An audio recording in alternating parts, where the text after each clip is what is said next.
চাচা আমাদের ভাড়াটা। তোমরা খাওয়া দাওয়া করে তারপরে যাবে? না চাচা, খাওয়া দাওয়া করবো না, আমাদের বাড়ি অনেক দূর, লেট হয়ে যাবে। কোথায় বাড়ি তোমাদের? সন্ন্যাসী ডাঙ্গা। সে তো অনেক দূর। হ্যাঁ আচ্ছা ঠিক আছে। চাচা, আপনি মনে হয় ভুলে 500 টাকা বেশি দিয়েছেন। ওটা ভুলে দিইনি, আজ আমার একমাত্র মেয়ের বিয়ে, তাই খুশি হয়ে তোমাকে দিয়েছি। 300 টাকা তোমার, 200 টাকা পথে যেতে খেয়ে নেবে। ঠিক আছে চাচা, আসি তাহলে। চাচা চাচা, সালমাকে বাড়িতে কোথাও খুঁজে পাওয়া যাচ্ছে না। ও মনে হয় অন্য কোনো ছেলের সাথে পালিয়ে গেছে। কি বলছিস তুই? হ্যাঁ আমি ঠিকই বলছি। চ চ চ। যে বাপ এত কষ্ট করে মেয়ের বিয়ে দিছে, লাখ লাখ টাকার জিনিস কিনছে, আজ দেখ সেই মেয়ে বাপের মুখে চুনকালি মাখিতে চলে গেল। হ্যাঁ রে, এসব মেয়ে থাকার থেকে না থাকা অনেক ভালো।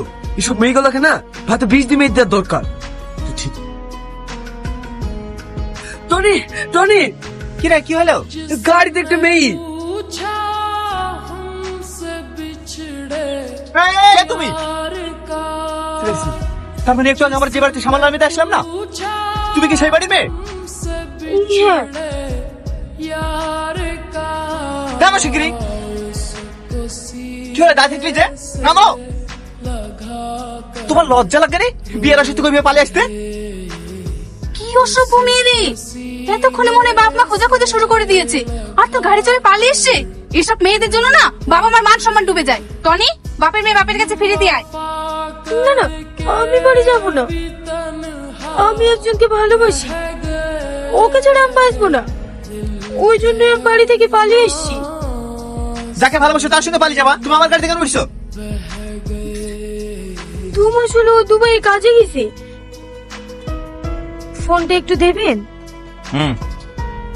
হ্যালো হ্যালো, আমি সালমা বলছি। আমি বাড়ি থেকে চলে এসেছি, একটা বাড়িতে আশ্রয় নিয়েছি। তুমি তাড়াতাড়ি বাড়ি আসো। এই তো 2 মাস হলো এসছে, এর মধ্যে কি করে বাড়ি যাবো বলো? আমি ওসব কিছু জানিনি, তুমি তাড়াতাড়ি আসো। দেখো আমি এখন ব্যস্ত আছি, ঠিক আছে আমি পরে দেখছি, রাখলাম। হ্যালো,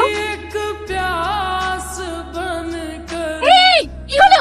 বুড়ি বুড়ি বুড়ি, তোমার কি হয়েছে? আমি কিছু বুঝতে পারছি না। তুই তাড়াতাড়ি ডাক্তার ডেকে নিয়ে আয়। ঠিক আছে, আমি এখন যাচ্ছি, তুমি ওর খেয়াল রাখো। কি রে?